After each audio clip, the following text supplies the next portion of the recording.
Well, after another disappointing year, it's time to make some changes.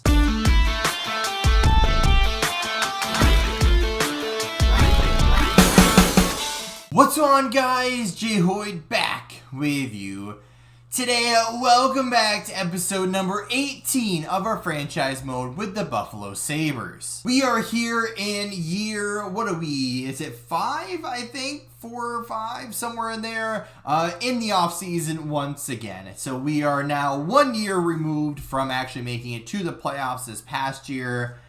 We didn't start great, but we were still, kind of middle of the pack, right? We were in a decent spot, but then the rest of the year, we absolutely collapsed, right? It just was not a good time for our team. So now, where do we go, right? What can we possibly do to make our team a winner, right? Last episode, and even the episode before that, last offseason, we ended up losing Middlestat, we lost Krebs, and going into this year, we ended up trading away Levi, we traded away Tarasov, our good young right-hand defenseman, just due to salary issues.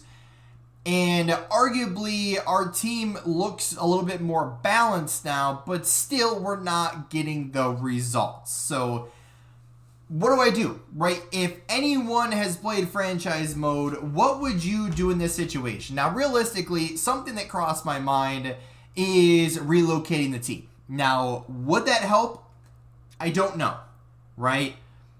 It's something that we definitely could do, but also I don't really feel like going through the whole process of making a new team and doing all that. Now, will that help? I'm not sure.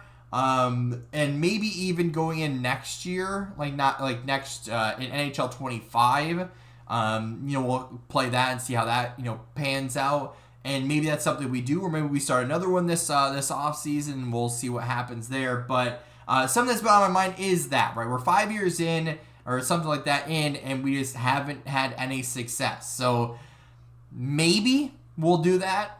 Maybe we won't. But for now, we're going to focus on the current offseason and the current state of affairs.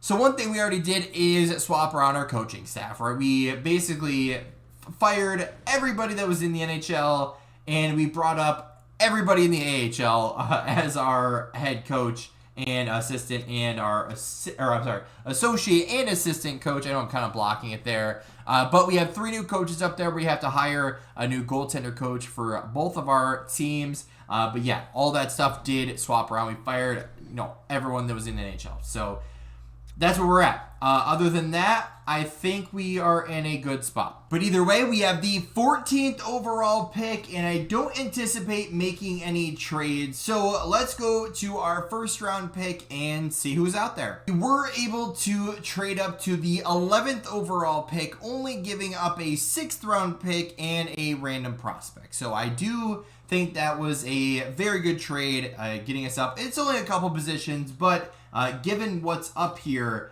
I kind of really wanted, something else. So, one, Joe McMuffin. I mean, come on. Everybody would want Joe McMuffin. And as much as I would love him, there's actually a right wing right here that I did see was somebody of interest, right? Right wing is a position I don't think we've drafted really much recently, other than Novikov. I forgot about him. But we're pretty stacked on centers. We're pretty stacked on left wings. And right wings has been something we haven't gotten much of. Of course, all these players around here, all really good stats, could be very good players for us. And even Tam leading back here, I'd love to have. But in this one, we're going to go with Ernesto Ford, and he will be our pick. 77 overall, medium top 6 potential. Very solid pick. Big jump cut. Here we are at the preseason, and the offseason really wasn't that exciting, right? There was really nothing that I was like, oh, I better make sure I include this. Like, there really wasn't anything, that you missed, right? The only thing I'll mention is JJ Peterka did end up walking in free agency, right? He would not accept a contract from us, and I tried to offer him even in free agency. He did not want to. No matter what it was, I was trying to keep him. Didn't end up working out. But either way, we enter into a preseason with actually a good good group of young prospects. We have some holes now. Defensively, we're going to have to make some decisions this year just due to contracts and money and everything, like I said, on the back end. And forwards-wise, we look a little bit weaker than usual, right? We still have Kulik still yet to sign his RFA contract, as well as our goaltender that we acquired last year, Diagle, whatever his name is. And we actually made a great signing, which wasn't expecting to, but we'll get to him in a minute. He's actually a goaltender, young goaltender. But either way, right? So this year we have Ostlund, we have Hulse, we have Galchenyuk, we have Ritchie. We actually signed Taylor Hall as a veteran winger that can play, obviously, in a decent amount of spots. As well as we have Novikov up here. We signed Ricard Raquel, mainly for depth, but also like his overall already dropped, so I'm kind of worried about that. We signed Chandler Stevenson, which he dropped in overall as well. He started as an 82. He is currently at an 80, but for some veteran depth and guy that can move it up and down the lineup, it works for me. And then on defense, obviously, two guys that were mainstays last year, Power and Parks, surrounded by young guys, right? Mayarov, Dansk, the other guy, and Havlid. All guys, all young guys, all 20, 22, and 20, I think, years old. So lots of good young talent down there. We're going to see what they can do this preseason. As well on the back end, we decided not to re-sign Tarasov as our backup goaltender. We actually re-signed Klang. So his role this year was going to be the backup goaltender in Buffalo in the NHL, right? And we were planning on that. Him and Diagle were going to be there. That was going to be the duo this year. However, Radislav Hummel, I don't really know what his name is, but he actually popped up in free agency where he was a UFA out of, I think it was Tampa Bay. Yep, with Tampa Bay.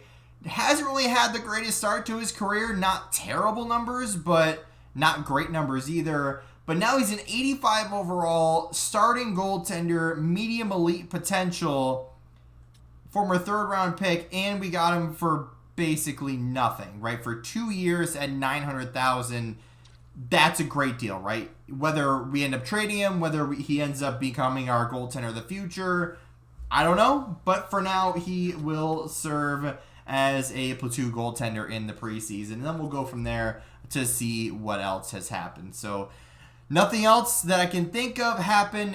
Just like I said, JJ Peterka is the only player that is no longer on our team. We did try to sign, some other players that I haven't, really been familiar with. They all went to different teams, right? None of them wanted to come to Buffalo. So that's why we signed Hall. He'll probably end up filling in, assuming, kind of gets to our normal squad. He'll probably end up fitting in probably down the third line or so. So we'll see where he ends up.